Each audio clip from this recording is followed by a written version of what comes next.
qui concerne l'augmentation mammaire par implant, le premier principe d'une consultation dans ce sens est bien sûr de répondre à la demande spécifique de la patiente. On va vraiment chercher à comprendre de manière très personnalisée de ce que souhaite la patiente. Certaines patientes souhaitent des résultats plus naturels, d'autres patientes souhaitent avoir des implants plus volumineux, plus voyants. Donc, une fois qu'on a défini cette partie-là, on explique les types d'implants. Il existe à cet effet deux grands types d'implants.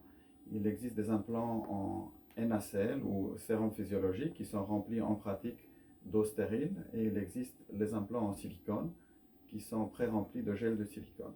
Chaque implant a son avantage et son inconvénient, et chaque implant peut être bien pour chaque patiente en fonction des souhaits de la patiente en question. Alors pour les implants en silicone, ceci nécessite en principe, selon les recommandations du fabricant, un échange tous les 10 à 15 ans, alors que les implants en sérum salin peuvent en théorie rester ad aeternam dans le corps humain, c'est-à-dire pour toujours.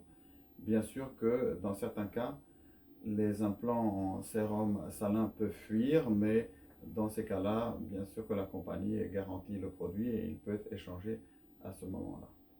Les voies d'abord, c'est-à-dire les cicatrices qu'on aura dans le cadre de la pose d'implants mammaires, peuvent varier. On peut ainsi poser des implants par les aisselles ou par le sillon sous-mammaire, c'est-à-dire en dessous des seins. Dans certains cas, on peut même les mettre par la voie de l'aréole, c'est-à-dire par les mamelons. Chaque voie d'abord a aussi là son avantage et ses inconvénients. Ceci va être discuté en détail avec vous lors de la première consultation.